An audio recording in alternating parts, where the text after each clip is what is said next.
and they use something they call pyroprocessing. The interesting thing is they call it pyroprocessing, but it's a molten salt process. They're dissolving this thing in a molten salt, and they're doing electrochemistry on it. Why don't they call it molten salt? They want no association with molten salt, because then it brings up another superior thing molten salt can do.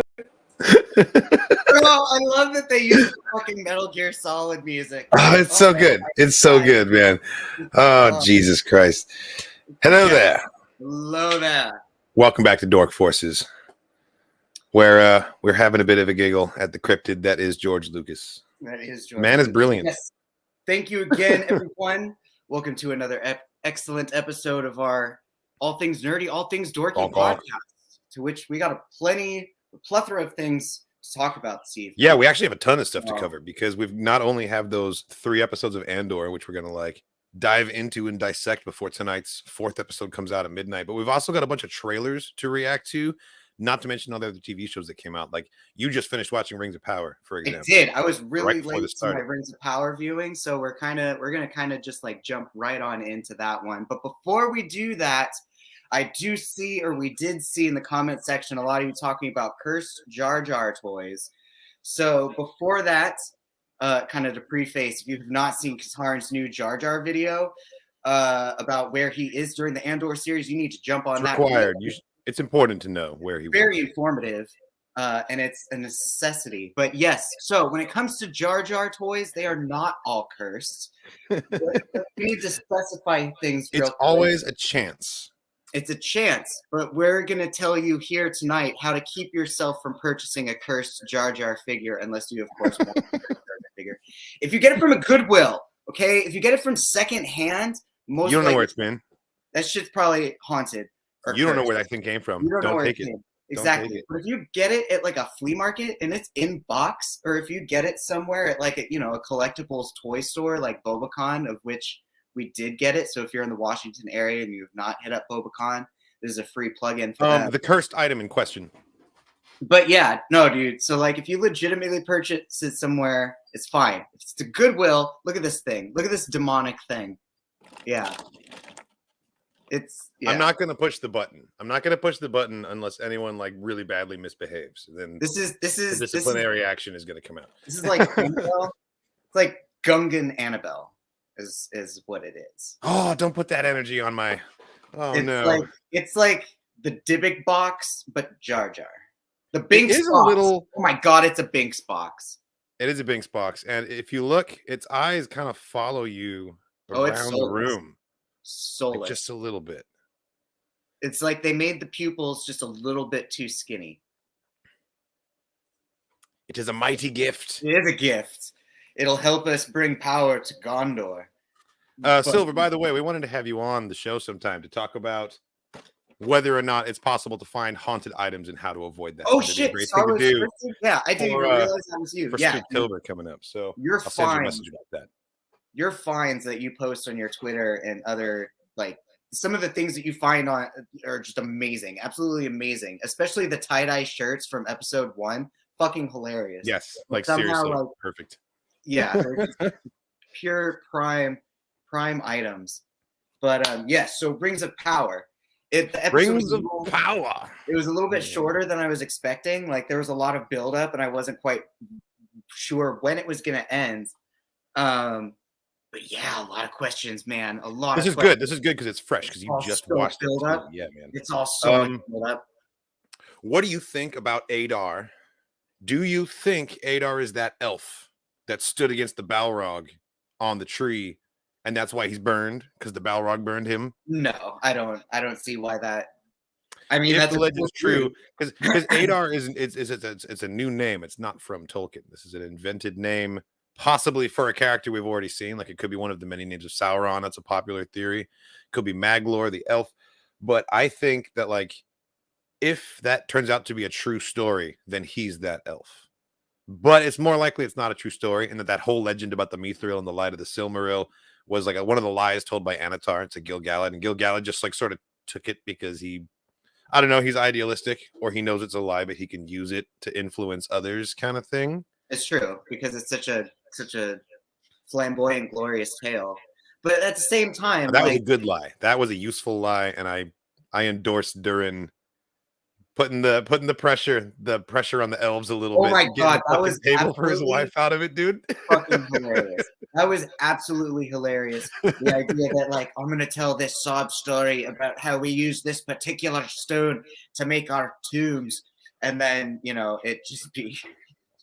And then he's giggling about it. He's straight up just giggling about it in the woods as they're walking with it. There's just the biggest God. I love Durin. It's a very like it's something that they never have mentioned before about dwarves, but it's so fucking on brand for dwarves to be like practical jokers.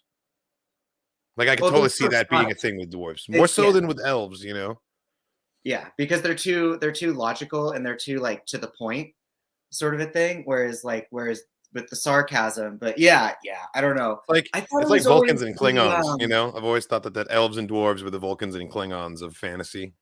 It's true. Well, Klingons are totally practical jokers. Vulcans are not. Would be more of Klingons until Klingons became like more of a friendly race, I guess, after some sort of treaty. But anyway, sure. Fuck yeah! I thought the elves were obsessed. Sorry, I totally threw you off with Star Trek. With the diamonds that had the light of the star that they were. You're talking about the Arkenstone? No, not the Arkenstone. I'm talking about the elves and how Legolas. Oh, he's like Thranduil. Thranduil really wanted the Starlight Gems that were also in. Those were in Smaug's Horde in Erebor. So that's geographically happening. With those stones, though, not Mithril. Like we always knew that Mithril wasn't the dragon scales. Thranduil did not represent all elves. He was like the Mirkwood elves were all about these Starlight Gems. But I don't think that I think the Mirkwood elves were kind of their own isolationist, like mini society within elves. Mm-hmm. Like Lothlorien was its own established thing. Rivendell was its own thing. And Mirkwood, the three of them had different cultures. And so I don't think that like Thranduil's objectives aligned with the objectives of Celeborn and Galadriel and Elrond. I think that they were all kind of leading their own factions within elfness. So, yes, the elves were very obsessed with the Starlight Gems, but those were Thranduil's elves. Interesting. Gil-galad's elves, which is Galadriel and Elrond, are going to be obsessed with this other property. And also, this whole thing is brand new. Like this is a whole brand new backstory for Mithril. This is not in any of the texts. So, yeah, in the idea, who knows if it gets very far? Yeah, in the Elven King's idea of like, okay, we're just gonna put these radioactive ore around as many elves as we can, and we're gonna wear it like a fucking lead jacket. It's just gonna charge our batteries up. Like, it seems like a very primitive approach to it, showing that like, I don't know, you're just gonna put dwarf lives in danger because they already told us in the previous episode that it's very treacherous to mine the ore in the first place. But yes, Droid Herder talking about whose hands are the lives of the elves in now. Yeah. Say it again. Whose hands? No. Durin is so goddamn watchable. I could definitely watch just like a movie, totally a reality show just about him. Absolutely, him and Elrond buddy comedy. Dude, I'm still not sure if the wizard. Okay, yeah, him slamming Amazandel, doing the sonic boom to push away the wolf. That was dope. That was dope. Looking things. I still don't know if he's supposed to be Saruman or if he's supposed to be Gandalf, man. Like, I don't know about supposed to be because he's not supposed to be Gandalf timeline wise for a while. So if he is, then that's kind of a but like he very well could be about to be revealed as Gandalf. I hope not because he's not supposed to be Gandalf. But he's definitely a magic wielder. So it's like I want him to be a blue wizard. Yeah. Have the two blues be like the first ones that touched Middle Earth, sort of a thing. That's true. The blues are kind of a pair, and he's like completely solo. So did another blue wizard show up at the exact same time somewhere else? I don't know, but we got to see the super pale ass weird creature elf. We got to see the weird albino elf also with the buzz cut. So like, who the fuck is that dude? You think they're elves? I have no idea who they are. I'm just using that as a loose term because they kind of had pointy ears, but like I don't remember what their ears looked like. Were they pointy? I don't know. I'm just saying. I'm just using it as a loose ass term. Sure. But, like, I get it. They had the same star constellation, like on the shield. I think they are like former whatever their races were, and like either the Valar or the Maya or maybe even Morgoth has imbued them with some kind of power that stops them from being what they used to be, you know? Kind of how Gollum stopped being whatever he was and became Gollum. And then Asgul stopped being men and became wraiths. Like, because they look like really weird and like ethereal and otherworldly, and like they could be like former elves that have been transformed by like a power they were given, kind of thing. Eminem and elf, totally. Yeah, but like the Eminem, elf, anemone. Say that 3 times. And then I love that Ador never answered the question of if he was Sauron or not. He just fucking choke slams the old man and like forces him to kill the kid. Like, I mean, like that's. I don't think he was very pleased with being mistaken for Sauron. He's like, these dumbass humans, like, choke slam. But first of all, what's up, Cole? Great to hear from you. And also, there are only 8 episodes in the season, so we're past the halfway mark at this point. Oh shit! There's only 8 episodes in season 1. I was under the impression it was 10, but I guess it's 8 per season. And yeah, they're wrapping it up, so it's just gonna amp up from here, and I can't wait. Final thoughts about Rings of Power. I think that what's his face Halbrand looks absolutely baller in the armor. I like that they've got him in the same style. I still don't know if he's going to be the cowardly king or if they're. I'm not sure. I'm cooling on that idea once I realized that his armor is the armor that's in that one poster with the horse sword. Yeah. The very Rohan looking sword. But they showed that those horse swords come from Numenor, because those were the swords that they were training with in the season. Right. But specifically, it's a horse for a reason, and specifically it's his. And I feel like they're gonna make like some bold ass claim that like the reason why they're the horse lords of Rohan is because this guy with a Numenorian horse sword migrated with his people from the Southlands to Rohan and became like the foundations of Rohan. I like that he's wearing the same armor as the Numenorians, but his is like way darker. It's like it's tanned with a different kind of leather, and it reflects how he's kind of a darker character, you know? Yes. I don't like the Numenorian armor. It's too white. It's very Gondor. So, like, I was thinking it is very Gondor, but if they had done the exact same thing but made it like metal instead of an enamel color, I think it would have been a little bit better looking. But it's supposed to show that they're untested and unblemished and never actually fought. That too.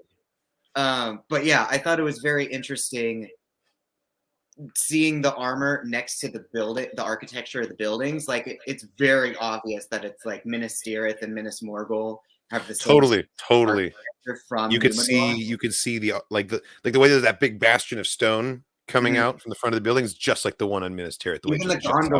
Even the Gondor armor for their army versus what the boat soldiers were wearing with their cone head armors, like it was so you could easily see Elendil's helmet with the fucking wings, just like the guards that guard the white tree. Yeah, in Minas Tirith. Exactly. Yeah, dude, no, it's sick. Numenor is like the first thing in the show that's just like made my jaw like literally drop, you know, like visuals wise. And I was like, I knew it was going to be like a feast going in, but when like you see a little bit of it and you're like, oh, okay, it's this big. And then there's that wide shot and you see like how far the city spreads out. Like, it's a fucking massive. Atlantis. And I love that they have murals painted along the sides of that big bastion of like white stone. Mm-hmm. I bet you when they first built Minas Tirith, it had murals as well, and they've since faded away. When we first saw Khazad-dûm, that was my jaw drop moment for sure. Khazad-dûm was amazing too. I think the moment that I first felt like, okay, this really feels like good Lord of the Rings-ness to me was when Arondir and Theo, the kid, Theo, right, were running away from the orcs. In the forest, dude. Yeah, I think that was 2 episodes ago, but like they're just slow motion shot. It was last. Was that last week? The slow motion shot of all the orcs just like plowing through with the quiet music. Oh man, that was like perfection. Yeah, that was perfection. And Poppy's song as well. I really like that we're getting song sequences because even though it's kind of cheesy feeling, it's very Tolkien to have like a whole section of just singing a song. It was even Tolkien's like big, like big famous Google quote of like "Not all who wander are lost" sort of thing. Exactly. It was so well done. It was so well but it was very in character too. Like it was good for that little montage of them traveling across the forest or field or whatever the fuck. It's funny. I watched that. I reacted it with Hera, and she immediately started crying, like straight away. She totally like connected with Poppy's character and feels really bad for her that she like lost her whole family and everything like that. True. And the actress who plays her, I was like, I could tell she's got something special. They hired her for something. She's got some skill boom, heard that voice. I was like, oh, okay, that's why they hired her. Yeah. So again, like, scene. I'm so super pumped to see like how they really bring the story together to the Lord of the Rings that we know. What the fuck's going on between Dwayne Johnson and John Cena in the fucking comment section? I don't even know what's happening over here. Anyway, John Cena from Fortnite and Dwayne Johnson talking about pacemakers. Yeah, motherfuckers. I see you guys. What's up? I pissed in that tea you're drinking. But yeah, Rings of Power, fucking amazing. Very good point, Droid Herder. Halbrand's theme, his musical theme, totally sounds, because they use the violin in it. It's like a viola. It's like a heavier sound, but it totally makes me think of like the Rohan theme, which is centric to the violin. I could play that on the violin. I love that theme. Yeah. I'm really more pumped about this series than I was initially, and I'm really excited. It's growing into itself like real good. It's dude, the fucking charisma boost that all the soldiers got when they finally got to see Galadriel in her armor as she was walking on top of the ship, dude. Yes. Like all of them were just like, look at her. That was sick. Yeah. Right after she kicked all of their asses and made it seem like she was just like dancing around them, like so they fully respect her martial prowess. They've seen it, and now she shows up like armored head to toe, like let's fucking go. That's why I like Fellowship of the Ring the best out of the 3 Jackson movies, is because it feels the most like a quest. Mm-hmm. You know, they're given their mission, they set off, they go through like forest and snow and underground, they fight people die, and it has a big dramatic to be continued ending. Yeah. Like the 2 Towers feels like a war. It feels like you're in a goddamn muddy trench, just slogging through it. Like you dropped right in and you don't get a satisfying ending. It's just like overcome obstacle after obstacle after obstacle. And then like, oh, finally some peace and quiet. And Gollum's like, let's go kill them. And you're like, God damn it. And then credits. Return of the King is nothing but payoffs. But like, man, I'm here for the quest. I love the quest. So that's why I love Fellowship. And that last episode of Ring and then, Power, dude, really Return of the like King, though. The fucking Return of the King, though, when we get the trifecta, we get the heroes and Aragorn, like, you know, doing their own mini quest of getting a fucking ghost army. Like, how it's fucking dope. It's absolutely dope. And I don't think there's a more satisfying movie than Return of the King, because it's just like the payoffs are so good. They're so damn good. And you've been earning them for like 4 hours at a time. If you watch the extended versions, if you're properly cultured. And the fight of Isengard is totally like a Led Zeppelin song, man. Like it's just yes, totally feels like one. Agreed. I'm actually impressed that they've managed to keep the episode lengths as long as they are. Like they've all been over an hour, like an hour and 10 minutes, hour and 12 minutes. It's pretty good. It's like a decent chunk. Kind of, but like in tandem to that, their end credits is like 5 minutes long, and their intro is 1 minute and 30 seconds. That's true. Just throw that out there. No, that's true. But granted, there was a lot of work and there was a lot of people. I was gonna say, man, hey, a big ass show has big ass credits, and that's fair. That's fair. This is one of those shows that I don't skip the intro, because like once it clicked for me what I was looking at and what the allegory is, and like the music is so good, I just watched it. We got to finally see the corruption of the tree too. Yes. Yeah. So no, that was amazing. You know what I'm saying, Droid Herder. We finally made it off Tutorial Island, and now we're like sailing off. And yeah, I can't wait. I can't wait to see Numenorians encounter men, and I'm really curious what they're gonna do about the height thing. I think they've just thrown it out the window. I think they made Numenorians just like regular size, which is kind of disappointing. Like, man, that would be so logistically like such a nightmare to have to do that for so many different characters. Yeah, but at the same time, like, what would then make them superior to humans then? Well, just the size. It's just the fact that like Elendil is supposed to be 7'11", you know? That's true. And like, I don't know, maybe they could, well, because Halbrand's supposed to be a normal human, right? Exactly. So he should look, and that's why I'm suspicious they didn't do the scale, because he's supposed to be he should be a lot shorter looking when he's walking around in Numenor. Like those guys that he beat up in the alleyway, they should have been like head and shoulders taller than him. Yeah. And the guy that he handed the sword to that he smithed was like this tiny little dude. Yeah, I don't think they did the height thing. Because it would also insinuate and explain them having like extended life also, because it would just show some sort of visual difference of like, these aren't normal humans. Right. Exactly. Or like if they glowed somehow. I don't know. They did. They did look pretty large. The marching scene was cool. The marching scene was cool because it was like the opposite of the scene where Faramir rides to war in Return of the King. When like Denethor is like, is there still a lord here who has the courage, a captain here who has the courage to do his lord's will? And like sends him to like go retake Osgiliath, even though he knows it's a death sentence because he's just trying to like be rid of his stupid son. And like they're all marching like slowly through the streets, and all the people are there to see him off, but like nobody's happy. Everyone's sad. Flowers as tribute. Yeah, dude. This was like the opposite of that. Everyone was like triumphant and glorious and full of optimism because they haven't been like tarnished by war yet. They haven't like been touched by actual suffering and loss, and so they see it as this big noble heroic thing. Like have fun at the battle. Because you said last week that they end up having like an Atlantis complex, right? You said after the war they tried to sail off, and then the Numenor. So there's a big old political thing that's about to go down in Numenor, since half the leadership is sailing away. And basically, like, there are people in Numenor who believe that they are entitled to more gifts than what the Valar gave them, and they want to be able to sail to Valinor and go to the Undying Lands and get, you know, everlasting life, just like the elves do. They're like, why don't we get that?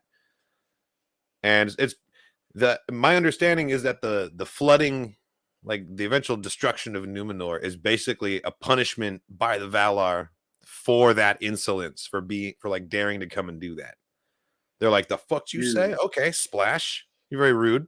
Speaking of getting to speak to the Valar, I like that we really got to hear more backstory on Elrond's father and how he needed to leave baby Elrond behind and sailed off by himself to ask the Valar for assistance against Morgoth, and then rewarded him with being the fucking chariot of the sun for all eternity. Like, I feel like the best thing the show is doing is it just has this message of just read the Silmarillion. It's dope as hell. I know it's really dense and it's difficult to read, but these are the stories and they're dope as hell. Like, I know they've been changed a lot from the actual text because they can't use everything.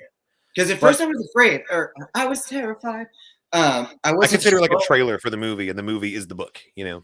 Like, I wasn't sure if the Elven King was supposed to be Elrond's dad or not. And I was like, man, this dude's a douche. I thought he was supposed to be like really handsome, you know, like otherworldly, you know, character. Because everyone described Elrond's dad as the sun, like literal fucking sun. And I was like, what's up with this dude? And then I realized, like, oh, this dude's just in charge. He's not Elrond's dad. He's the leader, but yeah, no, he's not the daddy. Yeah. He is, however, like kind of Elrond's father figure with you know, the lack of Erendil in his life. He's the ward. Yeah. I don't know how I feel about Halbrand yet. I don't trust him. There's got to be some sort of a reveal coming with him. No, that's Gil-galad. Halbrand's the human. Oh, you're just saying the human dude in general. Yeah. I don't trust him. That's fair. His first line of dialogue was like, not everyone is who they seem. Like, wink, basically. I know, and then he was talking about darkness and shit and like insinuated that he used to work for Sauron. Or his No, it's ridiculous. It doesn't. He's totally up to something, and I don't know. I hope we get at least a couple badass action scenes with him with the free folk before he like eventually changes sides and reveals that he's been worshiping Morgoth all along or something like that. Some of the things he was saying though, and some of the things that like Ador was talking about, or not Ador, Adar. Oh, is that how you say it? Is it Adar? God damn. I think it's Adar. I think it's Adar. You're right. I've been saying O when it's an A. But dude, the eventuality. Yeah, this is the last thing we're gonna say. We're gonna switch topics in a second. The eventuality of us seeing the Witch King of Angmar, though. Yes, that's gonna happen. We're gonna see all the Nazgul. We're gonna see all of it. All of it. Yeah. I can't wait, dude. I can't wait. All right. Yes, Andor, episode 4 coming out at midnight. I'm absolutely loving it. The episodes are, you know, a little short, but yes, they're a little on the shorter side, especially coming from like hour-long episodes of Rings of Power, which we're also reacting to. It's like now we're in this or Mando or Book of Boba Fett, where they're at least like 40 minutes. You know, like well, in the 20s. Well, one of them was 42, and I think we've at least had one Mando episode that was 42 minutes. That's true. I think they're just on the shorter end of the Disney Plus side, and hopefully like the finale at least is a longer episode. I don't know. It's a worrying trend. All three of them are a little short, so hopefully there's some longer episodes coming later in the season. But like, I would recommend anyone that hasn't watched it yet. First of all, jump out of the podcast because we're going to spoil it all. But secondly, definitely, I would say watch all 3 episodes together. Like, I've noticed that people who like watched 1 and then waited and watched 2 and then waited and watched the 3rd one didn't like have the best positive, like their initial reaction to it was like, it's kind of slow moving. I don't really get what's happening. But people who binged all 3 were like instantly in. So I would say it's best taken together. I haven't started watching one at a time now I think about it. When I watched it for the 2nd time, I watched Boom Boom Boom also. I didn't think it was particularly slow necessarily. I didn't find it slow moving. That's just something that I have heard said about it. And it was kind of confusing to me as well, honestly. The a lot happened. Having a base plot has not quite been established yet. I do recognize that as a complaint, but also I think the fact that how long the series is going to go for and how many episodes that we're getting for this is going to make up for that.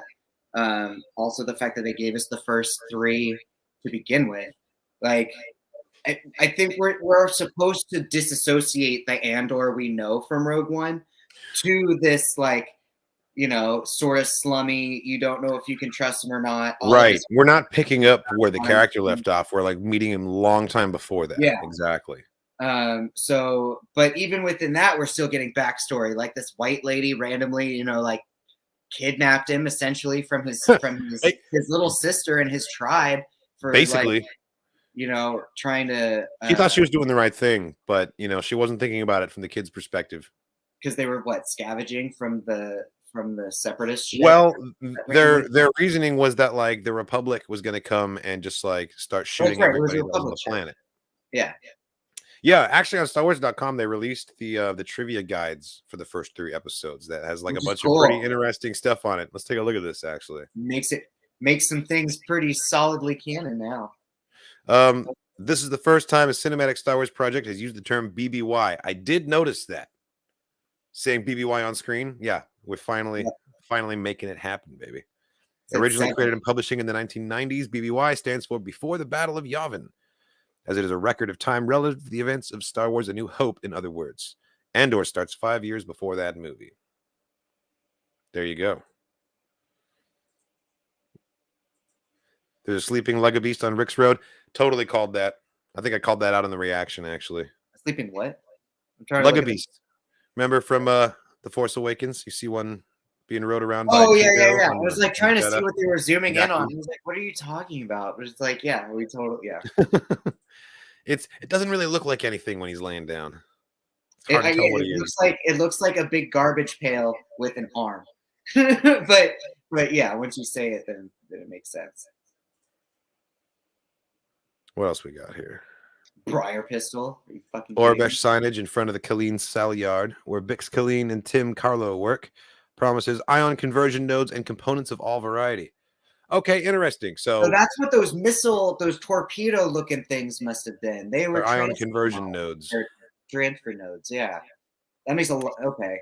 I think Marva even said something about nodes when they were scavenging. There's a bunch of nodes back over there right before they found Cassian. And we're also getting from this that Bix's last name is Colleen, and that this is Colleen Salyard, which means that Bix is the one who owns this salvage yard, not. Oh yeah, 100%. Oh, 100%. I didn't realize that he was like her employee. I didn't realize that. I did not pick up on that. Okay, see, you learn a lot from these trivia things, man. Also, yes, shout out to Cornbread. I hope the cornbread was delicious. Bro, cornbread I kind of feel like making myself some cornbread when the podcast's over now. How about that? Dude, power of persuasion. I'm gonna have to go to Safeway tomorrow and get some fucking cornbread. Hell yeah, she is. She's in charge. Oh, Binks? Oh yeah, dude. Oh my god. I didn't think that I was. There's been a big ass Twitter war about Bix and Tim. I didn't think I was gonna fall in love that quickly, but oh my god. Adria Arjona is just I want to know everything about this character. Clearly her and Andor had a previous relationship going on, but still. She is fabulous. And they have a past. She deserves more than Tim with 2 M's, but you know, in the end, he took that blaster bolt for a good reason, I suppose. At the same time, though, like everyone deserves to be like with somebody, you know, down there. And it looks like they live a shitty existence. And maybe Tim's not the best guy out there, but like she fully like settled for him, you know, clearly. Also, perfect example of why you don't date your manager either.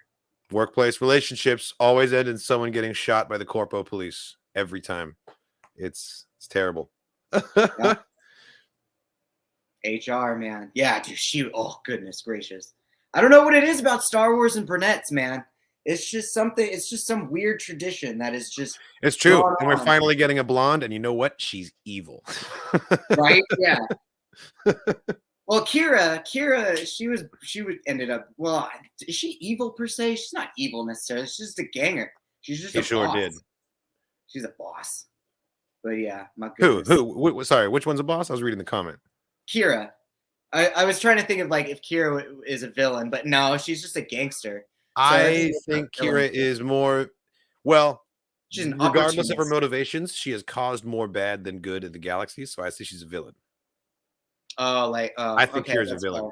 Having read Crimson Dawn and Crimson Reign, I think she's a villain. That's even if she has altruistic goals, or at least she says she does. That's the thing. You can't trust anything that she says. So it's very hard to get a read on what her actual motivations are, Kira. She's fabulous. I loved this shot. I thought this shot was so good. It made me feel like I was watching like Forensic Files. How or why?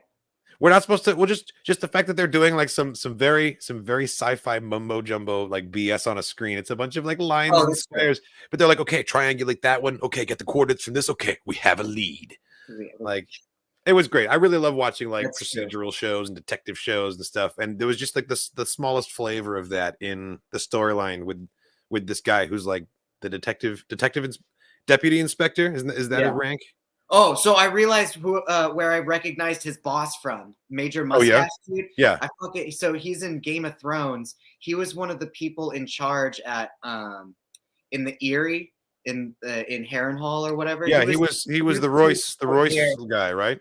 Yeah, he was talking to Littlefinger and Sansa after what's her nuts fell through the moon door.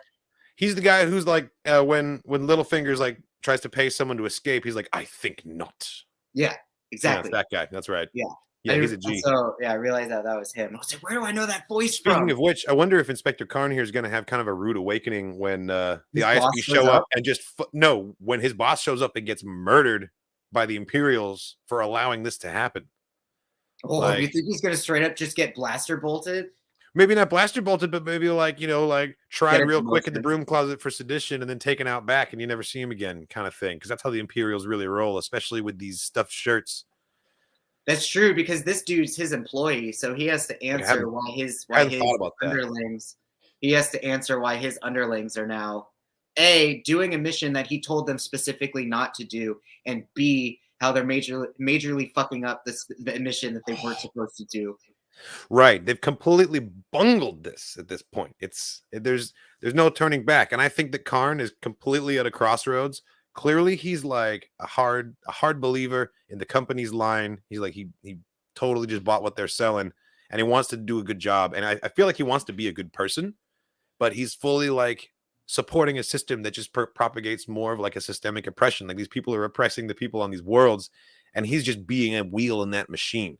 And so he has a choice to either just double down, join the Empire, and just like go all the way into that and become just a full-blown oppressor, or he's going to join the rebellion and we're going to see him kind of be like an agent saboteur from the inside kind of thing. I don't think so. I think this dude might go full bootlicker.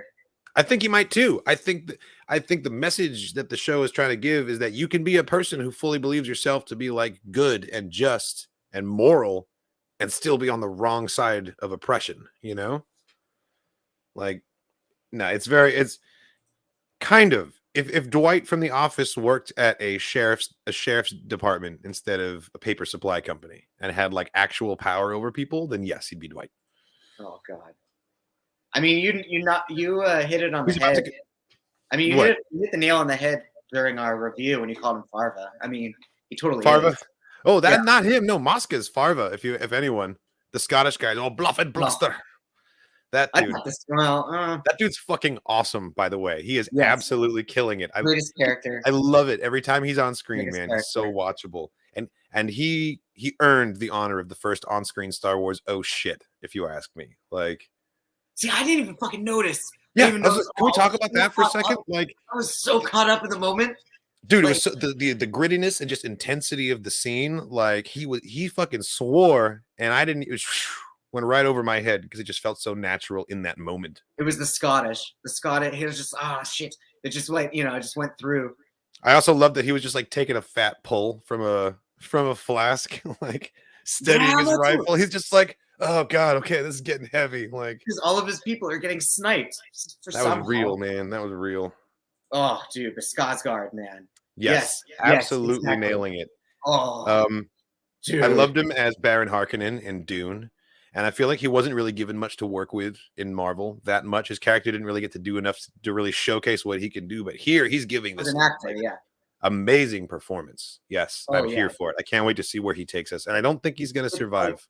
Luthen's not making it. He's not making it to Rogue One. Nope. I think he's gonna die probably at either the end of season 1 or at least by the end of the series itself. But I love that he seems to be way more what's the word? Extremist than Saw Gerrera seems to be.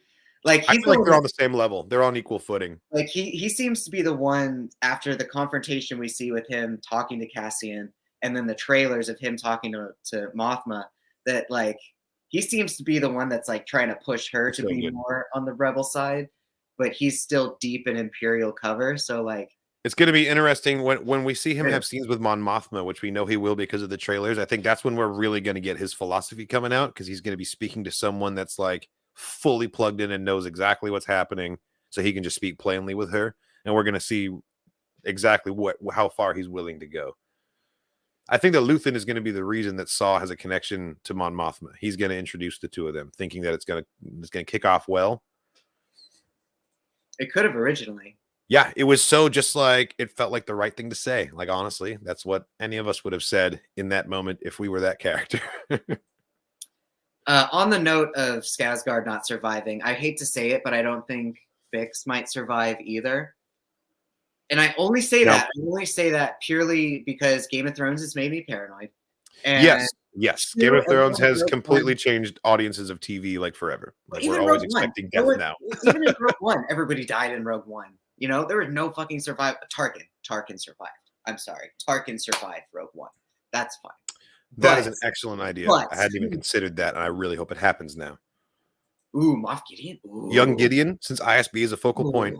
I mean, we've got Yularen, Gideon, and Callus are all in that house right now. Or he shows up in Bad Batch season 2. Yeah, which would be also fucking amazing. Also likely, you never know, or equally likely, I should say. Yeah. I mean, they did it with Fennec Shand. They were just like, oh, let's put this bounty hunter in here real quick, and then make her live action. Well, no, they did live action, then they did. What's kind of funny about this shot right here of all the ships in the shipyard? The Ghost is barely out of range. You can see it though. It's in the corner. It's in the top right-hand corner. It's the second ship from the top. It's just the nose and a little bit of the pod of the little side bulkhead door, but they didn't even mention it in the list here. Like, it's a VCX 100, and I don't know. It's hilarious to me that they didn't feel the need to include it in the list. They're like, whatever. No one cares about the Ghost, but we'll tell you all about the Bestune legacy, which is Ochi's ship, though, isn't it? That is Ochi's ship, and that is also cool. But come on, man. So how do they? So I want to know now how Ochi. So does that mean that Ochi is on this planet, or that he'll eventually? No. It's not literally the Bestune legacy. It's the same kind of. It's just the same model. I was gonna say, like, how would we get from here to the sandstorm planet where it gets all crashed? I don't think it's literally the Bestune legacy. It's like there's a whole lot of Toyota Corollas in the galaxy. That's fair. Same with like that Ghost not being our Ghost. It's just a VCX 100. Exactly. I think we called it the Ghost because we were all excited, but like because it was the easiest way to call it out. It was the easiest way to identify it. Exactly. Yeah. But that's no. Because of the there's no Easter eggs, there's no fan references in this show. None at all. Fuck off. This dude has the best job. The time grappler seen hammering at the bell tower marks the start and end of the workday on Ferrix. Oh yeah, no, we figured that out. His name is the Time Grappler. That's what a name, dude. That's a band. That's a fucking band right there. We're Time Grappler. We're gonna melt your face off with Man, Chronicles. I really wanna cosplay this guy for Halloween. Dude. The Time Grappler. That's a pretty dope name, also. I want to see at least 5 of him at Celebration next year. Yeah, can we please get like a Blue Man Group type performance together of just like a bunch of hammering? Make it happen. I'll join. I'll join that thing. Like, yeah, that would be hilarious. Hit me up on Discord. We'll put it together for a celebration, for the next celebration. Blue Man Group Time Grapplers, man. Yes. I could pull off a Time Grappler. I could make it happen. Yeah, he's the end level boss. Well, you have to fight everyone else on Ferrex, and then he comes out with his hammers. And he freezes time. That's how he fights you. He makes time bubbles, and you have to try to the left hammer pushes time forward, and the right hammer rewinds time. So he can like hit you with this, then go back and do it again, then go back and do it again. He can time loop you to death. This is my headcanon, and until it comes out in a novel, it's not quite confirmed. But keep that in mind. Yeah, no, the Hammerman is awesome, and the Time Grappler is just a name he deserves. That's so badass, and that's all he does is clang a bell twice a day. Little kid Andor. I can't. Oh yeah. Another connection to Kyle Katarn, not just the blaster, but Fest, homeworld of Fest. You remember? That's the first level. That's the first planet that you play on in Dark Forces. I thought the planet that they were on started with a K. Or Canary. Oh, you're thinking they're on Canary, yes. But his cover planet where he gets entities from is Fest. Gotcha. I thought you were talking about Jedi Outcast, because that starts with the K planet too. It's called I understand what you're saying. Yeah, his alias backstory is the first level of Dark Forces. That is pretty hilarious. Yeah, the little nods are great, although they do kind of reinforce for me that Kyle Katarn himself isn't going to show up. I mean, same with Starkiller. It's like all of his worldly possessions have been distributed around these other characters. Like that's like having an estate sale. He's not coming back. Having an estate sale. Ouch. Same with Mara Jade, I suppose. Well, I don't know. Cloning. I don't know. She could show up in a Visions episode. Yes. Give us Mara Jade in Star Wars. The Time Grapplers should be doing the drum circle while the Wilrow Hoods run by. You know what I mean? That could be cool. Or interpretive dance or something. I don't know. Eventually, Celebration's just going to turn into a Burning Man at this point, so we should watch it. Tim's in Narc. I know, right? Here he is, mid-narkin. He has spent 0 credits so far. Tim with 2 M's.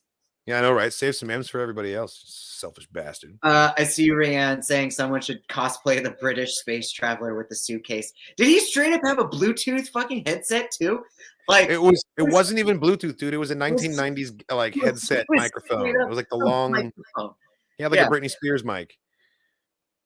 That was hilarious. That guy. Dude, he was great. That guy killed it. Excellent background performance. 100%. That dude had to have been a time traveler, and we just didn't know it. He's just some British guy. He's just some guy from London on the train, on a space train. He just thought it was his normal work train, and then he realized, oh, this isn't Wales. I messed up somewhere. Like Andor looks over. He's trying to be all stealth, and there's just this random British guy, and he's just like, "Oh, I top of the morning to you." And like, I don't know. I love his character. I hope we see him again. And then specifically and directly, like, got up, moved, sat next to him. Or no, he was talking to Skarsgård on the train. He wasn't talking to Andor. You know the meme of like there's a bunch of urinals and the guy's peeing on the last one. Yeah. Dude walks all the way over and pees right there. That's this dude right here. That's that guy. Yeah, he is a Time Lord and he pees right next to you. No ifs, ands, or buts. He's a Time Lord. Oh, God. I hope he shows up. I hope he shows up in the Acolyte to confirm that he is in fact a time traveler. Shows up in places like wildly across the timeline. Dude, watch him show up in Ahsoka next. Yeah, he shows up in Ahsoka. He shows up in like a Star Wars comic set in like prequel era. He's in one of the Star Wars adventures, and it turns out that he's just some regular guy who uses the world between worlds as his commute to get to work every day. fucking fantastic. This is my headcanon for that Yeah, version. no, he has like an access to the world between worlds that no one else knows about, and he just uses it like the freeway. Yeah, slowly totally ripping existence apart. Oh man. Yeah, his ship is a phone booth, much like the one that Tim is using to snitch right here. God, we've come full circle. Motherfucker. As he's calling 911 right now, fucking ass. He tips off the Primor authorities about Cassian's presence in Gavilox Communications, a subspace comm center that promises multi-network access and pay-as-you-go service that never closes. So it's basically like a Holonet cafe. It's interesting. It shows that like you kind of take it for granted that like in a society where you can travel faster than light and go across planets, that everyone would at least have basic internet in their house. But some people, this is like using the library to check your email. You know what I mean? Yeah, because he probably doesn't want it traced back. What is he going to use? The business phone? You think that's what it is? You think he's doing it as a countermeasure so it's anonymous? You think he could have done this from like a personal device? But he didn't want to because, you know, phone records. You know what? That makes a lot more sense. I thought that it was a statement about their level of income, that they were so like they couldn't afford this tech on their own. They have to go down to the store to use it. But that makes sense. It's totally just like using a payphone instead of your cell phone when you call something in. I like that better. No, that makes a lot more sense. It's anonymity. Totally. He knew what he was doing. Can't get traced back to him. He's still a fucking narc. The fact that he used a payphone just means that he had more preemptive thought. It implies a level of remorse or guilt about what you're doing, you know, to want to mask your trail. Like, why would you care if people found out if you thought what you're doing was justifiable? You know, you just justify it. Zanwan's freight kiosk employs a surly alien dispatcher named Granick, who was played by Kira Shaw. That's Kieran Shaw? Nice. That's Frodo Baggins' scale double from Lord of the Rings. Oh, interesting. Hell yeah. What up, Kieran Shaw? That's awesome. I just really like I got to meet him. I got to meet him at the Return of the King world premiere. That's cool. Shaw previously played aliens in Star Wars, Return of the Jedi, Star Wars Force Awakens, Rogue One, Star Wars Story, Last Jedi, Solo, and Rise of Skywalker, and had a small role in Raiders of the Lost Ark. Dude. Nice. Oh, wow. That's awesome. How old is he? Raiders of the Lost Ark? He's old. He's old. He's older. So he was kicking it with Warwick Davis then. Yeah, totally. But yeah, he also, I'm surprised they didn't list that there. He also played Frodo. I guess it's because all of these other things are in-house properties. Yep. They don't want to talk about, you know, what New Line came up with. I get it. This isn't your Indeed page, man. This isn't Indeed. Yeah, that fucking dude with the red hat. He's just sitting there being all British and shit. I love how just like crappy the bus is. There's scratches on the seats. Like this is technically clean. Like there's no litter on the ground. There's no graffiti on the walls. They've like technically this bus has been sanitized. It's still nasty as fuck, but you can sit on it if you want. And that gives the true essence of public transportation. Bro, I mean, exactly. You know? It was like when was the last time you were on a downtown bus? Like that's exactly. I avoid it. I avoid it like the plague, but I have had to do it every once in a while. And it's like even if you cannot see anything that like is dirty, I don't know. There's just the mental knowledge of knowing that like someone has puked in this spot and it's been cleaned up many times. Someone's puked over there and it's been cleaned up many times. Like you just know. Someone punched out that window. Someone knocked out that light. Like, and you know these things because you've seen it in the past. Yeah. in other bus rides, man. It's a crazy world, man. It's a crazy world. But yes, it's nice. It's nicer than the Seattle Metro as well. That's what I'm saying. Totally like an airplane. It's like technically clean. Yeah, we'd noticed these. We were just talking about the Sandstorm Planet too, so it's great that they did a mention and a shout out to these aliens. But which is we called that out as well. We called that out in the reaction that they're from Pisana. Yeah, and this is also a perfect example of them making callbacks to the sequels to help them, you know, really interweave the different generations of Star Wars films together. Totally, to show that these new sequel aliens have always been here. See, like you can see them as early in the timeline as here. Like that's something that I've always enjoyed as a Star Wars completist, someone who likes seeing the different eras reference each other because it makes it feel like a more complete universe. Is when they do that, when they add something in the future and then they let the aliens trickle down into like comics and new movies and things. Like It's cool. It's like watching someone build a tapestry and they're going back and plugging a gap that they created by making something over here, and they go back and weave something into here. Like it's just cool getting to see that happen, knowing that like a couple generations from now, people are just going to take it as it's always been that way, you know, and there've always been those aliens there. It'll work much more effectively for them because they never had it before. Ethan and Trishan in the chat. Have we ever seen Coruscant under Imperial rule? Hopefully tonight. Hopefully tonight, man. Hopefully tonight. Imperial Center. We're supposed to, because I mean, this show, we're supposed to, during this show, the only thing that we've seen of Imperial Coruscant was at the end of the remastered Return of the Jedi, when Palpatine dies and they like show all the falling of the towers. And that is Imperial Coruscant with a great big question mark, because it's full of civil unrest. They're literally toppling a statue of the Emperor. But like architecturally, you get the message. It hasn't changed much since the Phantom Menace. In fact, I'm pretty sure ILM reused an asset of the landscape and just like lit it differently to make it that shot, because I think Coruscant aesthetically would probably either look or feel like Nazi occupied France, if anything. You think so? Well, I mean, I think if anything is Nazi occupied France, it's Naboo during Imperial times, because the Emperor is from there.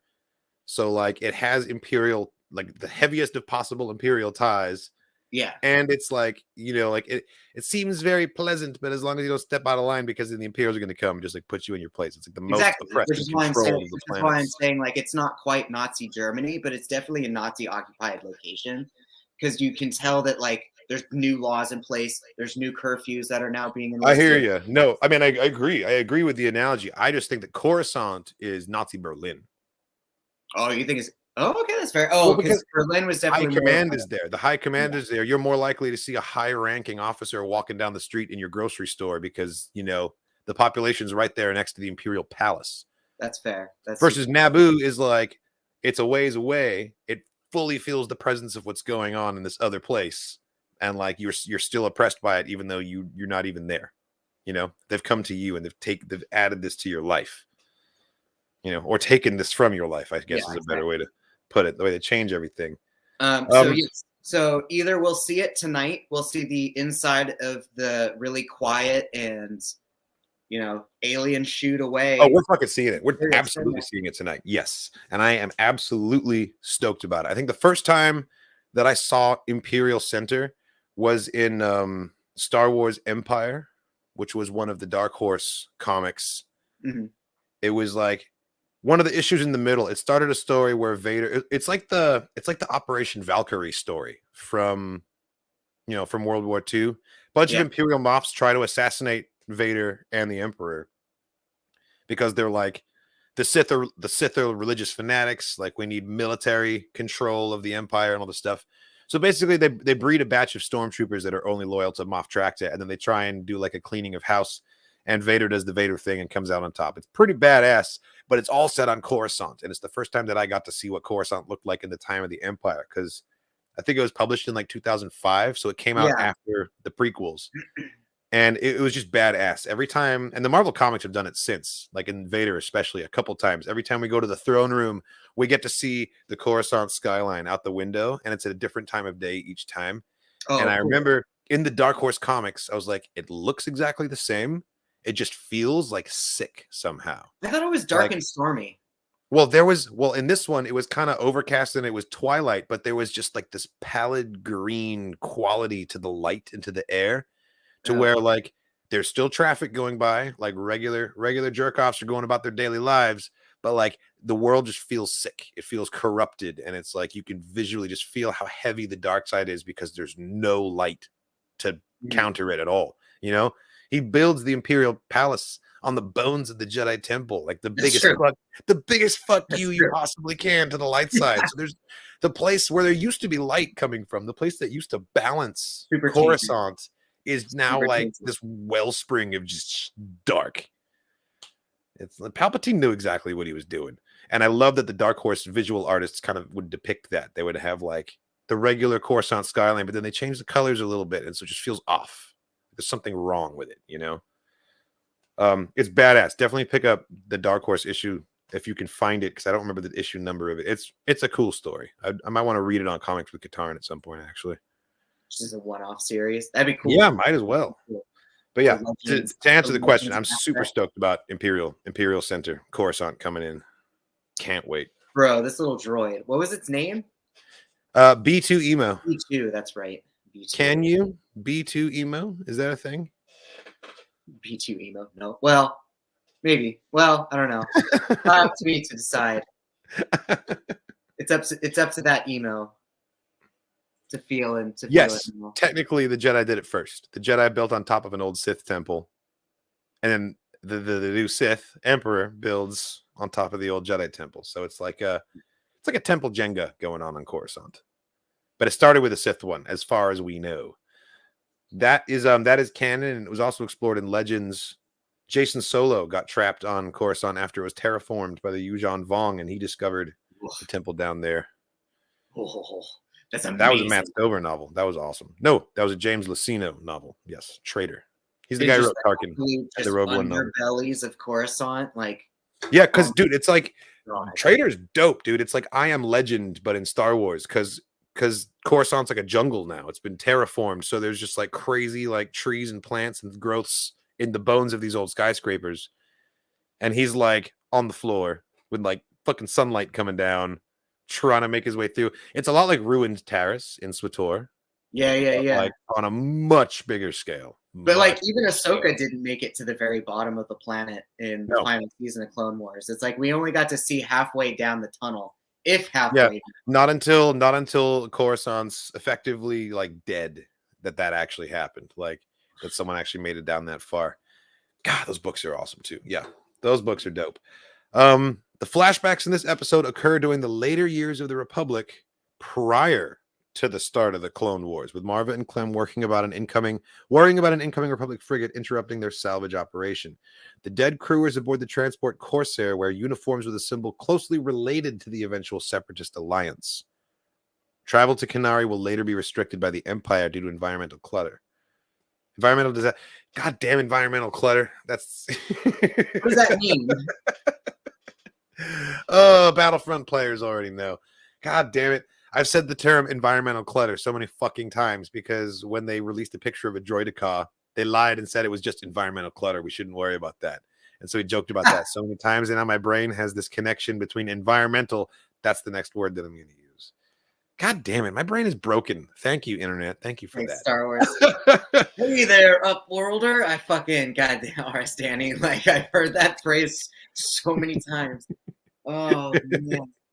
Gotta take care of them rat ghouls. Like, no, I know. Gotta help. Where are those droidekas? We gotta get to the promised land. It's like, I know, we gotta find the droidekas. They are no match for environmental clutter.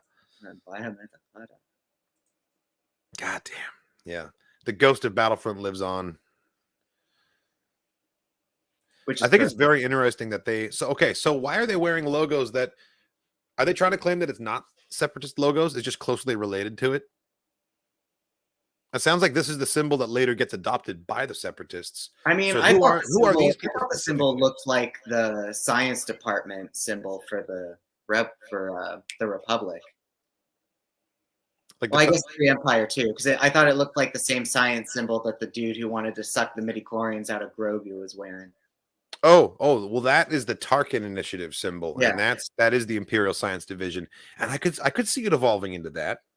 We know that they used like a Republic Science Division to do experiments on the Zillo Beast, and it's probably like was built on the bones of that organization. You know, very interesting.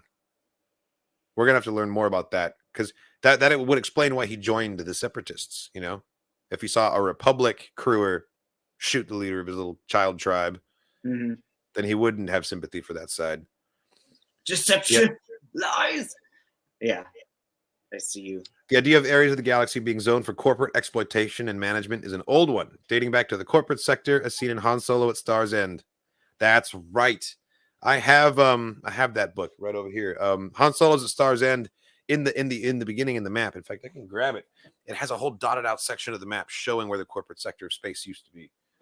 Oh, you know what? speaking of Old Republic, the Zerka Corp might be part of that little trifecta and unionization also. I've been waiting for Zerka Corp to get name dropped since we found out that there was like a corporate authority involved in this show. Like, please. It would be thousands of years old at this point, though. Yeah, well, I mean, we know that it's still around because there's like Zerka Tech name dropped in the Mandalorian, isn't there? I think so. For like, yeah, there was like a Zerka speeder or something. Yeah, in the visual guide. Han Solo with stars, and I need to arrange my books. Oh, the Lando Calrissian Adventures also ought to have it, I think. Let's see here. I'm gonna try to clone the Zillow Beast. Because Lando Calrissian Adventures came out around the same time. Fucking Frankenstein. Oh, this one doesn't have a map in it. That's too bad. Yeah, I really need to organize my books. There you are. Han Solo Adventures right here. Okay. 1979 Del Rey books. Yeah, that tracks. What do you look for? Oh, the map. There's supposed to be a map in here, yeah. Oh, don't tell me I got a copy without a goddamn map. Check back or in the middle. Well, look it up for yourselves. There is a map, or at least there's supposed to be. And it shows you where the corporate sector used to be. And he has to do a duel against a ridiculous character named Galandro, who's like a pistol dueling artist, and he has a mustache that you can like see from the back of his head.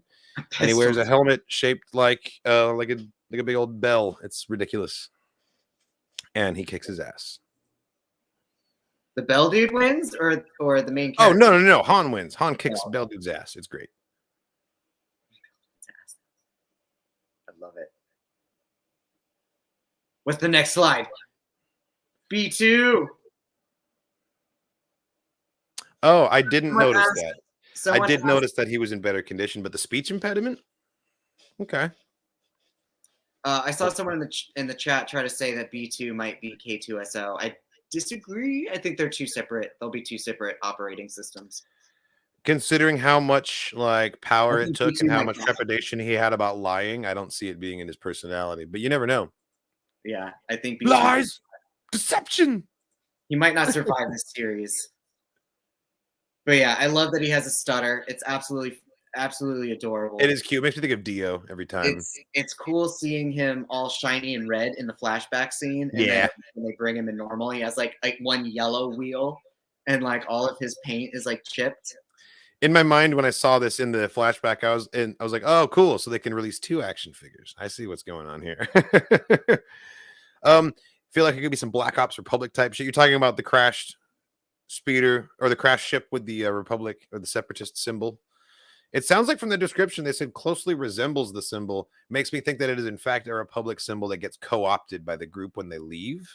Well, they gassed themselves, and all of them had really weird yellow skin. This ship did, but like they were sent by someone else who also wear those patches. I got to assume. Oh, gotcha. Yeah.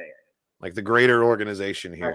It could be like Black Ops. You mean like a false flag type thing, like because a lot of people were saying they could have been framing the Separatists with this like bio weapon and like being pretended to be dressed as ones that could get away with it because it's against Republic regulations. But now that we know that this takes place before the Clone Wars, then who the hell would they have been fighting, or who the hell would they have been, acting against? I guess. Cypher-Diaz. You know what? That's a pretty good point. K2SO does kind of suck at lying. Well, he sucks at improvising. He's very literal. He's like overly literal. He is overly literal. Yeah, he's forced. Yeah, he is a little bit more truthful because he's his job is number crunching and analyzing. He described it, but I can't think of the word right now. Analytical. I mean like he describes what his droid does, or like what his. Oh, right. Strategic analysis. Yeah, there we go. Thank you. Strategic analysis. Yeah, it took me a second to remember it. Yeah. Yes. Here it is. Here's the creme de la creme. Here's the actual mention. 2022, the full-on mention of Kyle Katarn and the Dark Forces games being mentioned to new modern audiences, man. I love it. I really hope this gets people to pick up a Briar pistol, but also Dark Forces 2, Jedi Knight, Jedi Outcast, Jedi Academy. All of them, they're so good. They talk about Battlefront, how it's a usable blaster in Battlefront as well. It's true, and it's based on the style because they did remodel it a little bit for Battlefront, the K16 Briar pistol. This is based on the Jedi Academy version. It looks a little bit different, but this new one is an MW20 Briar pistol. It makes sense that it's an older generation because like a new, more advanced generation because it's got like the rotating cartridge. It's got the lights on it. That was sexy. It's like, yeah, it's like Kyle's blaster, but sexier. It's so good. Dude, when he put it to the back of the Corpo's head and then it like rotated, like, oh man. Yes, we need to get a charged shot. Can you imagine if we got like some secondary fire up in here? I don't know if I could handle that, to be perfectly honest. That might be too much. And at some point he has to be given his sectional sniper rifle tactical pistol too, so they'll have to switch weapons at some point. I am going to find out which prop designer created this blaster, and I'm going to get him on this show so we can talk to him about it. Find out what the process. Some strings, but we'll pull those strings. We got. You're watching this right now. Anyone who has any connections, please. I'll ask. No. We'll ask Skip. We'll ask Todd. We'll ask a bunch of different people, and we'll get the name of this guy, and we'll invite him on so that we can all talk about the Briar pistol together, because I really want to know what he added, what the thought process was behind what he adds, like how he came up with the idea of the rotating cartridge. Like we could have an entire podcast stream just about this damn gun, but we will save that for later because we've got a couple more slides here, just maybe one or two. Ram, I see you. K2SO he had no problem lying. He totally told those guards that he was taking them to prison. Yes, you can take these prisoners to prison. I love when he slaps. He slaps. Quiet, you. Perfect. Yeah. What does this one say? Oh my God, I know, right? Just don't. We have to be very careful we don't get sidetracked playing Willow, so we get just like YouTube pulls the plug on us again. Yeah, no, we learned our lesson. My bad. Is this talking about their blow dart guns? The real-world linguistic roots of the Canary language are a blend of Portuguese, Spanish, and Magyar. That's cool. Magyar. I'm not sure how to pronounce that word. That's awesome, though. You could really tell. You could really tell that it was grounded in something that felt somewhat familiar to our cultures here on Earth, you know? But also to the actor's backstory and like... Absolutely. Absolutely. I don't know if she's Hispanic at all, but... Portuguese and Spanish, like I wasn't sure specifically what it was, but there was something that felt indigenous about the way that the language they were using. That's true. And it's come leaps and bounds from like the other Star Wars languages that have been invented. Like, not to say that I don't enjoy them, and I do. Alomanu Matafa, you know, Wonga and all that. Sounds and automatopoeias. It's such it does not sound like a real language in the same way, you know. It sounds a lot like someone is pretending to speak another language, but this had a little bit more authenticity to it. I don't know. It's hard to quantify it as someone who's just a native English speaker, you know. But it felt different in my ear to like when the goddamn Hutt twins were talking, for example, you know. That's true. Or little Jake Lloyd, you know, Chesko Sebulba. Yeah, it's like hearing Elvish being spoken and then hearing Dothraki, and you're like, is that just sounds, or are a little different? People like trying to actually say stuff? But yeah, or Valyrian, bro. High Valyrian is such a cool fucking language. But anyway, we'll get to House of the Dragon later. I bet he did. I bet Diego totally had influence on that.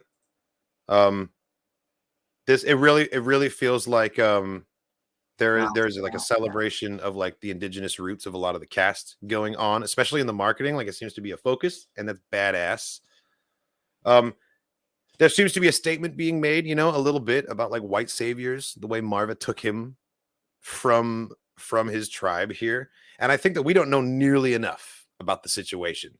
We don't know what she knew. We don't know what her thoughts were, and we also don't know what the situation was on the planet itself. Like, where are all the fucking adults, for example? Have they already been killed by this mining disaster at this point?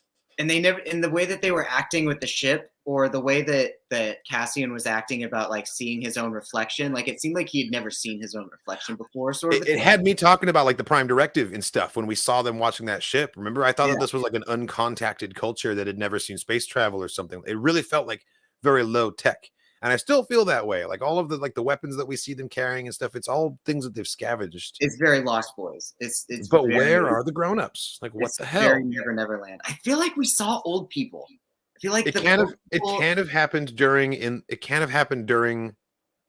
the mining disaster, because that was something that happened during the Imperial times, and this takes place before the Clone Wars even. Yeah, but the mining hole was already there. You're right. The mining was already happening. It was a Republic mining plan, and then it was grandfathered into being an Imperial one, I'm guessing. Yeah. And then there's an industrial accident, and travel to the planet is restricted because it's like a toxic world. Yeah, Casa, they didn't go back and get any more children. No, Casa was the only one on the ship when they took off. It's possible that you were seeing older teenagers, that weren't quite adults, but they looked like adults maybe in a split second. Paid to take care of the smaller kids. Sure, as would happen, if you've got a bunch of kids there, it's either going to go Lord of the Flies, or the older kids will take care of the younger kids. I'm kind of scared to learn more about what's happening on that planet, because I think it's going to be really dark and really heavy when we find out. Because usually when there's a bunch of kids, there's not a happy reason why you don't see any parents. Usually it means something very, very bad happens. So I guess I don't think we're going to find that out tonight. I think tonight's going to be a complete heel shift, and we're going to be on Coruscant, dealing with Mon Mothma, and seeing this whole other aspect of the show that hasn't even started kicking off yet. Yeah, it might be a Skarsgård backstory episode. I would love that. We need to know more about him. Like, what exactly does he do for a living? Like, he obviously has money, He has access to like nice ship. He's got all these things. He was just flashing credits around to Andor like it was no problem. He was like, "I'll just give you another 1,000 to tell me how you." Fan out scene of those credits, dude. That was hot. The dude's a baller. Clearly, he's like very used to having money in his hand. Yeah. It's like, I'm very curious what's going on with this guy. Maybe he's like a senatorial aide for Mon Mothma. Maybe he works in her office, or maybe he's a full-blown senator or something like that. That would give him the credits. That would give him the credits. Yeah, he might be an Imperial senator who's just like pulling. That's what I'm worried about. However, that would mean that the Republic used their parents as mining slaves, because again, the Empire does not exist yet, and they're already a band of children. So. There was a comment from the showrunner talking about how Andor was going to make us view known moments of Star Wars differently, like they were going to make us like change the context of things we already know. So what if they show us a bunch of like Republic ass war crimes? What if they show us like clones shooting children and stuff like that, like what Marva was saying, showing that like we've only seen a very serialized, like propagandized view of what the Clone Wars was like from the Clone Wars show, which came from a Republic perspective. So it's like maybe they glossed over some of the more brutal things that happened. I'm not in a rush to paint the Republic as this like grim war crime-ful organization, but I'm also not because we totally a fool when it comes to what war is actually like. We also have to make sure. We also have to really make sure to separate the Republic from the Rebellion. Like they're also two different organizations. I'm sure there are a lot of people in the Rebellion who viewed the Republic as no different from the Empire. Yeah, exactly. There's a lot more people joining from the Separatist side into the Rebellion than anything.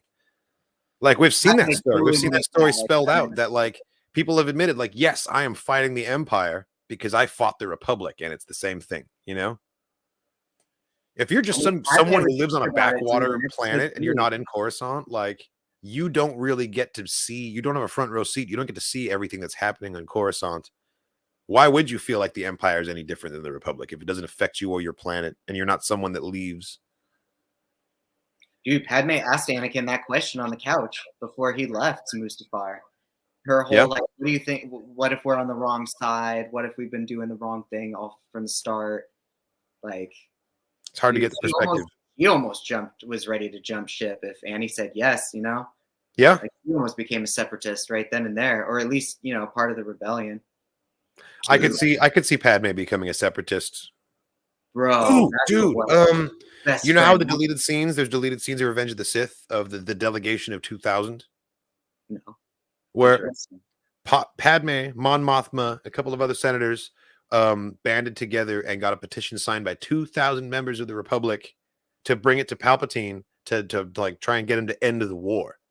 Oh yeah. I remember. Yeah, there was a series of deleted scenes about it, and then it ended up getting quashed basically. And there was a whole meeting sequence where Anakin was there in his attachment to Palpatine, you know, not even there to support Padme. And so it was like this weird, awkward power imbalance. They could bring that up.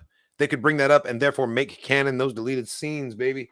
I'm pretty sure they're already canon, but even so, if we could get some mention of the delegation of 2000, that would be incredible, especially considering that. Oh no, now I'm forgetting her name. I keep wanting to say Gwendolyn Christie, but that's not her name. That's Captain Phasma. It's Captain Phasma, yeah. Mon Mothma's actress, Genevieve O'Reilly, Gwendolyn Genevieve. They're both G names. They're all Genevieve O'Reilly put so much acting into those scenes, and they were all cut from the movie, you know. So it'd be nice if we could finally get some acknowledgement of them, of all that work that she did that didn't end up being in there. Yeah, I'm super sad at that storyline. The only time we really get to see her is in Rogue One. So yeah. Which is why I'm glad that she's in this series, because it allows her to again give more acting and give more presence and character to her character. And she is in it, Revenge of the Sith, but it's like background shots and like group shots of senators and stuff like that now. All of her dialogue was cut, which is too bad. Cool.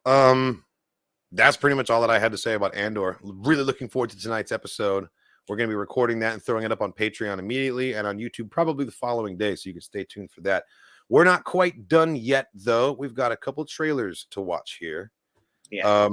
Things House that of the Dragon we'll probably talk about next time, but there's a couple couple cool trailers that have been coming out recently, such as for Wakanda Forever, fucking Black Panther 2, dude. Which comes out in November, and like Marvel hasn't really been saying that they're doing anything about anything really. So yeah, but there was a longer trailer that came out like last month that shows more of King Namor. Is more of cool. Like his Atlantis. We're gonna watch this trailer. Yes, we are also gonna watch the Last of Us trailer, which Bendu has seen. I haven't seen. I haven't seen it. And yes, the Deadpool 3 trailer, we got that too. Yeah. Speaking of our good friend Mando, the fucking man himself, Pedro Pascal, just rocking it, man. Oh, Last of Us. I was really confused. I was like, wait, is Pedro in is he in the Deadpool 3? No, he's the main father figure. He's in the main father figure in Last of Us. Gotcha. Him and Lyanna Mormont. Oh, nice. She's cool. All right, let's go. Wakanda Forever trailer. I think this is the right trailer. I haven't seen any of them though, so it works for me. How do you plan to stop the atrocities that the surface continues to commit? Challenge has been made. Wakanda's very cool. And I accept. King is dead. Long live his heir.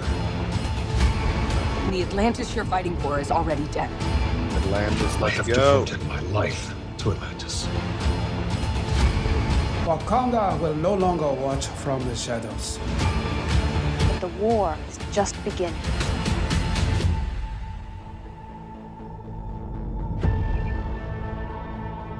Okay.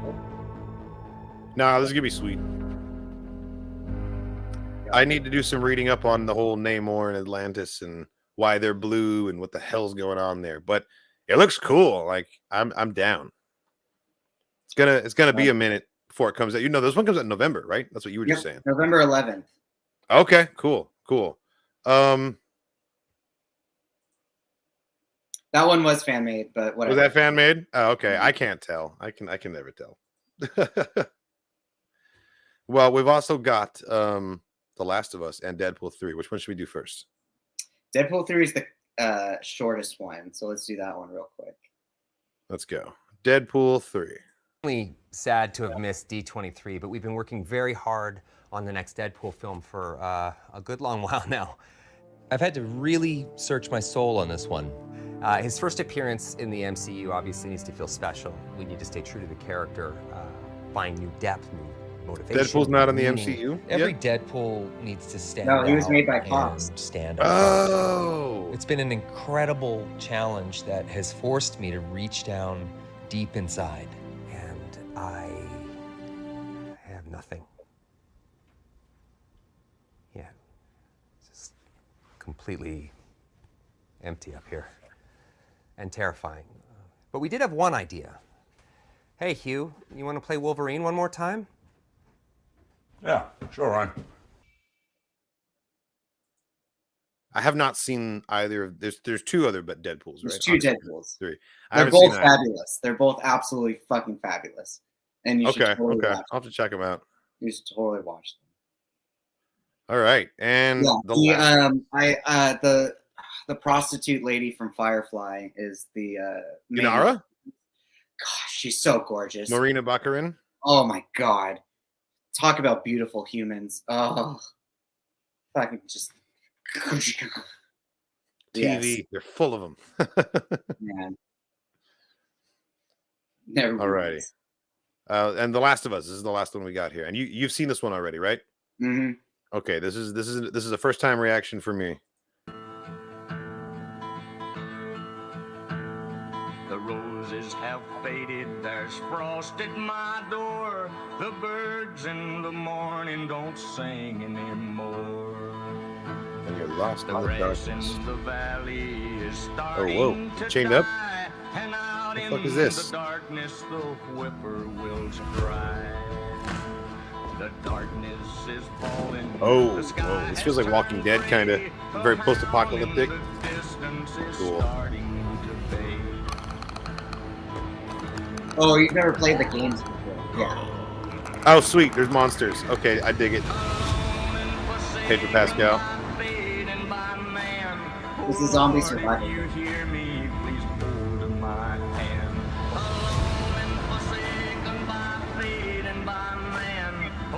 This is your chance.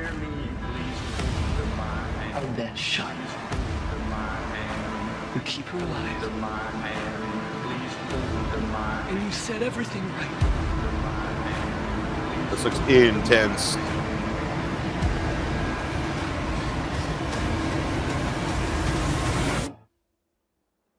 Oh shit. Say It's gnarly looking. Oh, please understand. Okay. Okay. That looked dope. HBO Max, huh? My only way to keep my money once House of the Dragon's over. Walking Dead. That's my only complaint. Between the Western song, It does look a lot like Walking Dead. I was thinking that. Well, so I really hope that there's still some like cinematography difference, and there's still some story difference, because it's still a zombie survival game. But the clickers, the monsters are called clickers. They're like radioactive. It's different. It's like plant spores is what kind of infected people, sort of thing. But it's still it's a survival game. Weird. It was very much like Walking Dead, because like people just start going fucking crazy and turning on. That'll be. But yeah, you know, I would love to. I could if I would.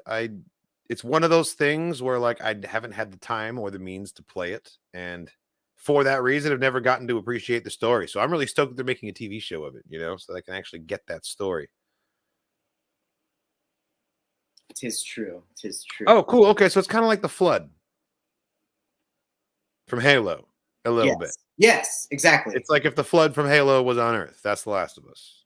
Yes. Yeah. Okay. And it's just this dude trying to keep this little girl alive.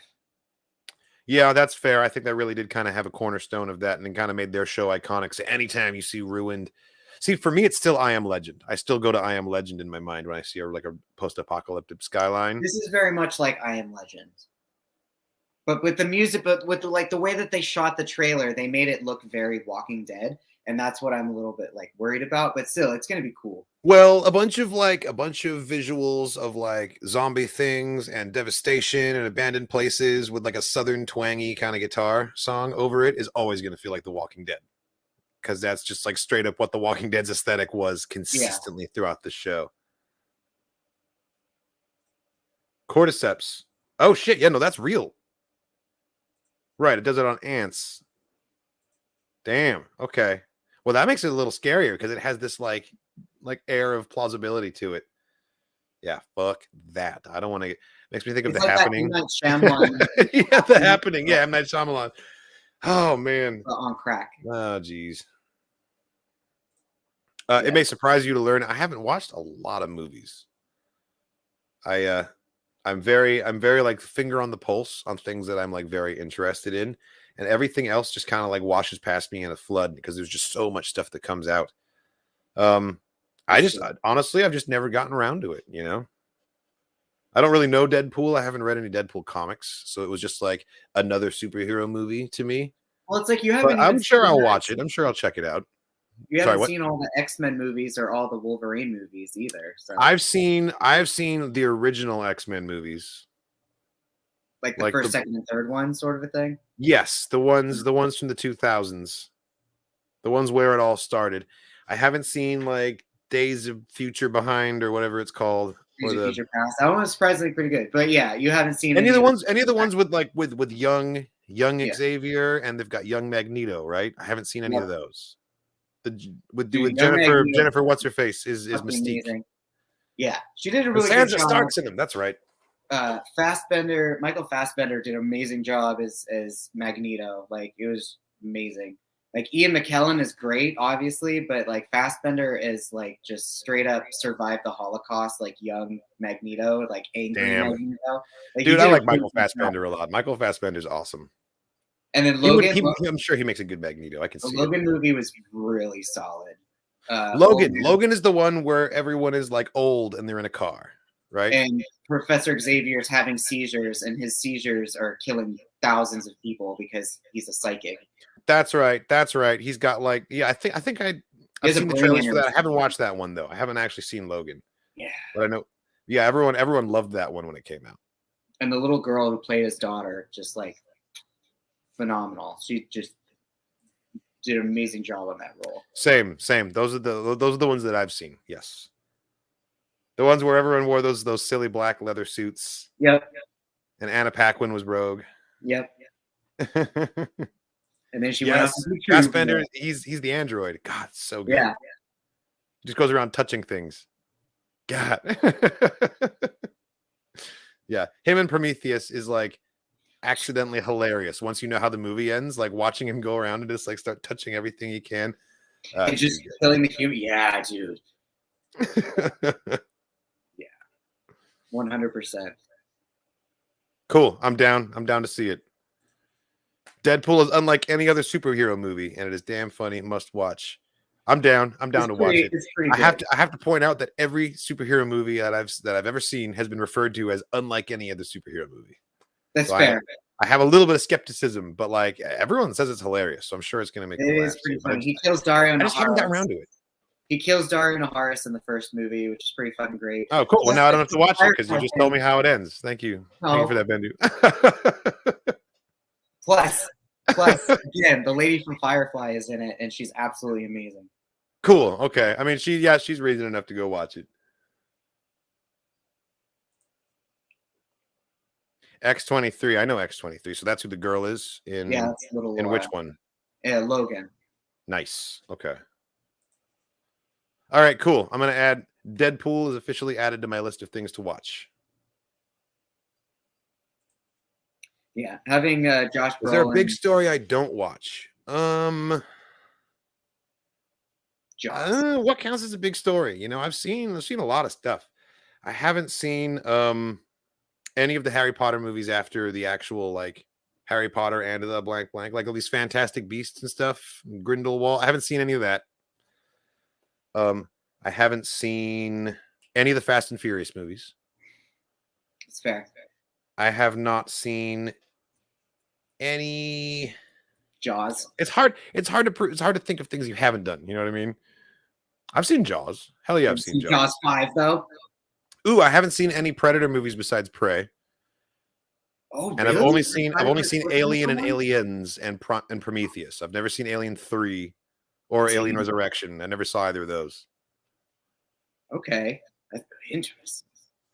Yeah, I'm like scraping the bottom of the barrel here because I've seen a lot of stuff. Jurassic Park. I've seen the Jurassic Parks. Not the Chris Pratt ones, not like the new ones. But I saw all the old school ones. What about the scary movies? I've seen Scary Movie.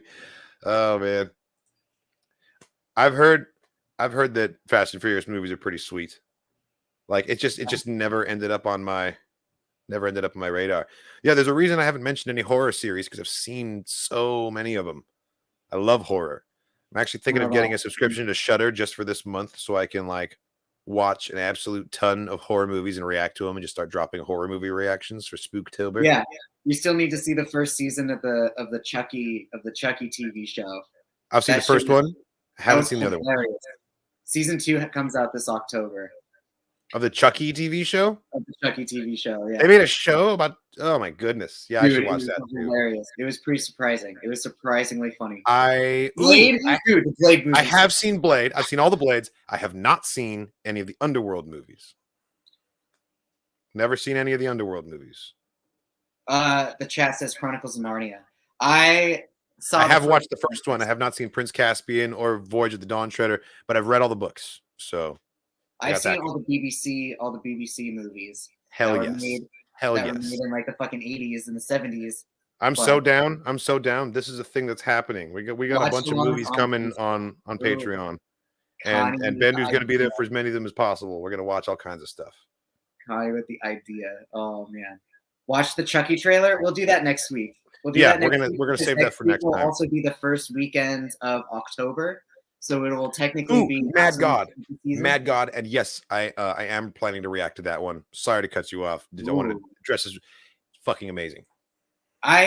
What is the story behind Mad God? Also, is it just a visual masterpiece? Kind of like there is a story. It's not. You just have to watch it. Have you watched It's a journey. It's a journey. It kind of matches. It kind of matches the story of Orpheus a little bit, going down into hell. You know. Oh, interesting. But it's different. It's different. It's true. We watched the trailer for Hellraiser last week. Haven't seen Hellraiser. That's another one. But I sent you that half-an-hour YouTube video on the history of the Cenobites, so that kind of hopefully saved you a good 10 hours. Not only have I seen Battlestar Galactica, but before I watched it, I watched the miniseries and I thought it was boring. And then I told Colonel Ty to his face that I thought it was boring because I didn't know it was Colonel Ty. And then I got really embarrassed. And then I went home and I watched the rest of it. And I was like, oh, this show's actually fantastic. My bad. So if I ever run into him again, I'm going to have to tell him I'm sorry for being an ass. And also, if we ever meet really cool in Skyrim, this General Tullis. It'll be a similar situation. We'd be like, look, we didn't come here as Battlestar fans, but right. Hey, man, she will always be Starbuck to me. Always. Yeah. Good times. But yeah, so that is a very long list of things that I have never seen. That comes out. What does? October 7th, I think. Yeah, that'll come out October 7th. I'll be curious to see if the whole thing is going to be in black and white. Oh, Werewolf by Night is what I'm talking about.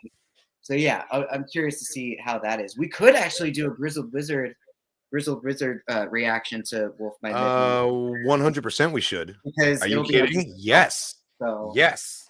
Yeah. Absolutely. It's gonna be dope, and it's like you said. You don't know if it's a one-off, right? I think it is just a one-off. I said I don't know if the whole thing's gonna be black and white or not. It's only an hour long. I mean, I wouldn't be surprised that almost the entire first episode of WandaVision was black and white, no problem. You know.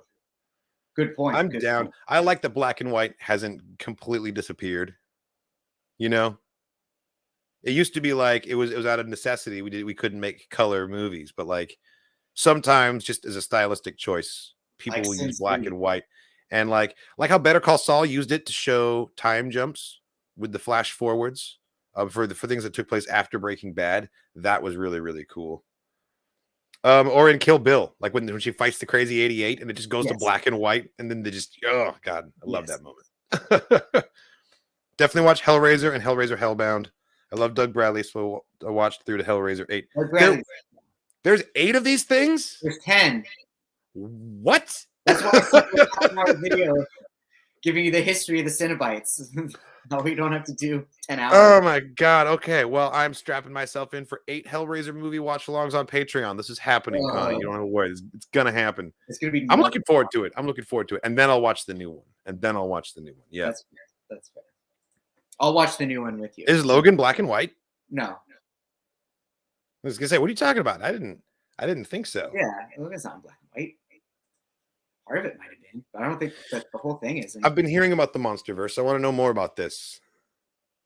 This is just like a series of MCU films that are more like creature features. Is that the plan? Well, I mean, it was supposed. Well, hopefully, the idea of it hopefully coming, because originally it was Blade, Ghost Rider, Swamp Thing, Wolf by Midnight, Moon Knight. Kind of is the start of it now. But I mean, Blade and Ghost Rider and Punisher, well, they were the start of Midnight Suns, I suppose. But yeah, the MonsterVerse, it'll be interesting. Moon Knight definitely really, and that happens when you have 8 Madness sequels. really brought home the idea that Marvel's ready to do scary stuff. Totally. Well, the Raimis had a lot to do with that, I think. They brought their Army of Darkness madness. You know what I mean? Oh, Sam Raimi. Yeah. Was it just Sam? I thought it was both the Raimi brothers. Does Sam Raimi have a brother? Yeah. Yeah, he's got a brother. They did the Spider-Man together and Army of Darkness and Evil Dead together. Oh, shit. I thought it was Sam just and Ivan. Ivan Raimi is his brother. They used to only work as a duo, so I assumed it was both of them. I don't know. It's been a while. Cole, what's Monsterpalooza? I'm totally down if it's what it sounds like it is. It's a... Is that the Horror Con? I think so. That sounds good though. Or I'm down. I'm down. Palooza... DM me as well, please. I'd be totally down to go to like a horror con, like a monster con. That sounds. Really Seattle cool. usually has one. It already happened a few months ago, but Seattle cons are always like a tenth of what LA cons are, though. This is fair. This is very true. Very true. In terms of like the size of the venues and also just the pull that they get, the artists that they get to show up and like. That's right. Okay, horror and special effects makeup convention. Fuck yes. Yeah. That sounds amazing. I'm totally down for that. Right? I don't know what it is, but I want it. Exactly. Oh man. Cool. Well, that's about all we got for the podcast tonight. Thank you so much for tuning in, everybody, and hanging out with us as we bide our time and wait for the 4th episode of Andor to drop so we can react to it. I'm going to play you guys out with some wisdom from George Lucas. And if you can figure out exactly what he means, you're smarter than I am. But it is a very hard movie to follow, and at the same time, I've done it a little more extremely than I've ever done in the past. It's stylistically designed to be that.